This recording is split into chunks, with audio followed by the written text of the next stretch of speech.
Friends, welcome to my YouTube channel. आज के इस वीडियो में हम लोग बात करने वाले हैं क्लास 8th के हिस्ट्री चैप्टर के most important question chapter number 2 का साम्राज्य से व्यापार तक।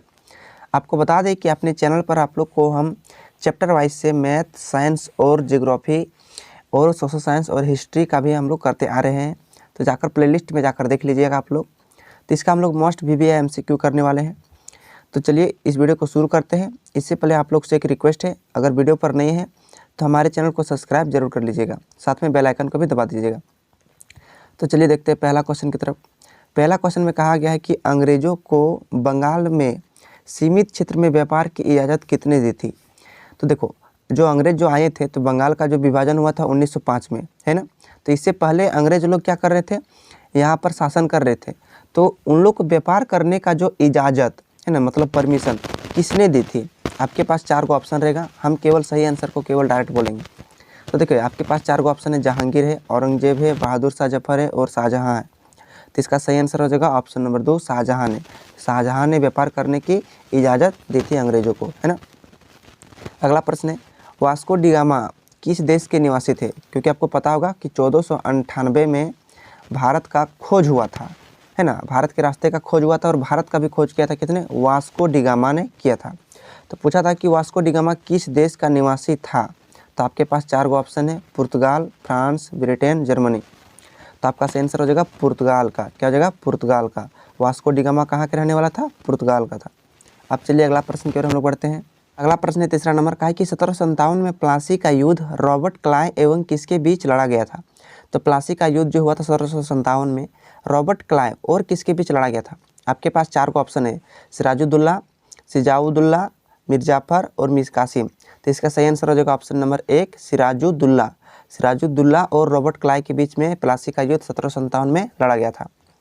अगला प्रश्न आपके सामने है, इसमें कहा गया है कि 22 अक्टूबर 1764 को बक्सर का युद्ध में अंग्रेज सेना का नेतृत्व किसने किया था।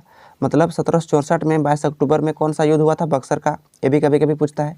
तो अंग्रेजी सेना से नेतृत्व कौन यानी किसने किया था, है ना। आपके पास 4 गो ऑप्शन है। पहला ऑप्शन है रॉबर्ट क्लाइव, दूसरा है लॉर्ड कॉर्नवालिस, तीसरा है कैप्टन मुनरो, चौथा है विलियम वेटिंग। तो इसका सही आंसर हो जाएगा ऑप्शन नंबर 3 यानी कैप्टन मुनरो। कैप्टन मुनरो क्या किए थे कि 1764 में अंग्रेजी सेना की ओर से क्या किया था, नेतृत्व किया था। इसको भी आप याद रखिएगा। बक्सर का युद्ध कब हुआ था, 1764 में। अगला प्रश्न की ओर हम लोग बढ़ते हैं। 5वां नंबर क्वेश्चन में कहा गया है कि टीपू सुल्तान किस राज्य से संबंध रखते थे।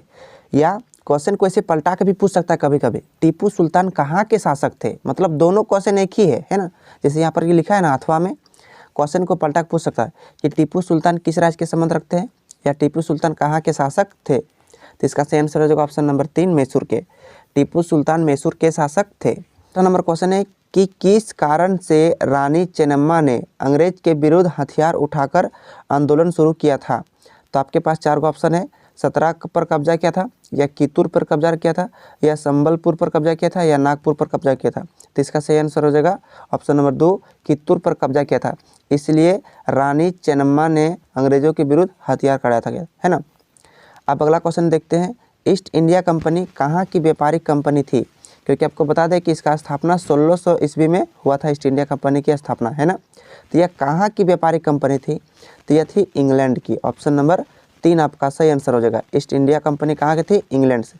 अब याद रखने का सिंपल ट्रिक्स क्या है, ईस्ट से ईस्ट से इंग्लैंड, मतलब ईस्ट इंडिया कंपनी कहाँ के थे, इंग्लैंड के थे, है ना, याद रखिएगा। 8वां नंबर क्वेश्चन में कहा गया कि ब्रिटेन के सम्राट जेम्स प्रथम ने किसे राजदूत बनाकर जहांगीर के दरबार में भेजा था। मतलब ये जो जेम्स प्रथम जो था इंग्लैंड के था, ब्रिटेन के था, तो इन्हें क्या किया था, राजदूत बनाकर जहांगीर के दरबार में भेजा था। तो कब था, captain Hawkins, James Munro, Lord Clive या जेम्स रेलिन के भी। तो किसके दरबार में भेजा था। तो इसका सही आंसर हो जाएगा कैप्टन हॉकिंस के दरबार में भेजा था। ऑप्शन नंबर 1 आपका सही आंसर हो जाएगा। अगला प्रश्न की ओर हम लोग बढ़ते हैं। 9वां नंबर क्वेश्चन में कहा गया है कि सिराजुद्दौला की हत्या के बाद किसे बंगाल का नवाब बनाया गया है। तो सिराजुद्दौला की हत्या के बाद बंगाल का नवाब किसे बनाया गया। पहले के समय में राजा या नवाब एक ही था। तो इसका सही आंसर हो जाएगा ऑप्शन नंबर 1, मिर्जाफर को, है ना। मीर कासिम को नहीं होगा, औरंगजेब को नहीं होगा, अलीवर्दी खान को नहीं होगा। तो इसका सही आंसर हो जाएगा मिर्जाफर को। सिराजुद्दौला के बाद मिर्जाफर को बंगाल का नवाब बनाया गया। अगला प्रश्न है देखिए, टीपू सुल्तान एवं लॉर्ड कॉर्नवालिस के बीच कौन सी संधि हुई थी? किसके किसके बीच? टीपू सुल्तान और लॉर्ड कॉर्नवालिस के बीच कौन सी संधि हुई थी? तो इसका सही आंसर हो जाएगा ऑप्शन नंबर 1 श्रीरंगापट्टनम। श्रीरंगापट्टनम संधि इन दोनों के बीच में हुई थी, टीपू सुल्तान और लॉर्ड कॉर्नवालिस के बीच। 11 नंबर क्वेश्चन है कि विलय की नीति किस अंग्रेज की देन थी? यानी विलय का नीति जो दिया था किस अंग्रेज ने दिया था? इसका सही आंसर हो जाएगा ऑप्शन नंबर 2 लॉर्ड डलहौजी ने। लॉर्ड डलहौजी ने विलय की नीति को दिया था। ऑप्शन नंबर 2 आपका सही आंसर हो जाएगा। अगला प्रश्न के बारे में पढ़ते हैं। इसमें कहा गया है कि ईस्ट इंडिया कंपनी की स्थापना किस महारानी के समय हुआ? देखो जब पूछेगा कब हुआ तो 1600 ईस्वी में हुआ था, याद रखिएगा। लेकिन किस महारानी ने किया था? तो एलिजाबेथ प्रथम ने किया था। कौन किया था? एलिजाबेथ प्रथम ने ईस्ट इंडिया कंपनी की स्थापना 1600 ईस्वी में किया था। अगला प्रश्न है बक्सर युद्ध कब हुआ था? अभी आपको हम पीछे बताएं 22 अक्टूबर 1764 को बक्सर का युद्ध हुआ। 22 अक्टूबर 1764 कौन सा ऑप्शन में है? ऑप्शन नंबर 1 में है 22 अक्टूबर 1764। तो 22 अक्टूबर 1764 आपका सही आंसर हो जाएगा। अगला प्रश्न की ओर हम लोग बढ़ते हैं। इसमें कहा गया कि लॉर्ड डलहौजी द्वारा राज्य हड़प नीति के आधार पर राज्य विलय की सही क्रम चुने। मतलब जो लॉर्ड डलहौजी ने राज्य हड़प की जो नीति अपनाया था किस किस आधार पर अपनाया था और कहाँ कहाँ अपनाया था? सबसे पहले जैसे पहले एक नंबर में कहाँ अपनाया, उसके बाद 2 नंबर में किस जगह पर अपनाया, 3 नंबर में किस जगह पर अपनाया, है ना, उसको आपको चुनने के लिए कहा गया।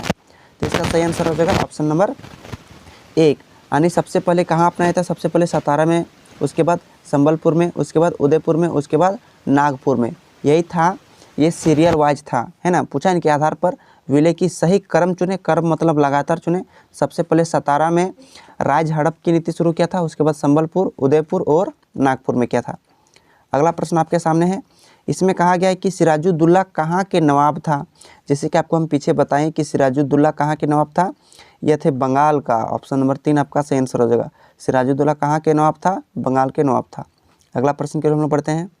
16 नंबर क्वेश्चन है कि प्लासी का युद्ध कब हुआ था? देखो प्लासी का युद्ध 1757 में था। कौन सा ऑप्शन में है? ऑप्शन नंबर 2 यानी 23 जून 1757 को प्लासी का युद्ध हुआ था।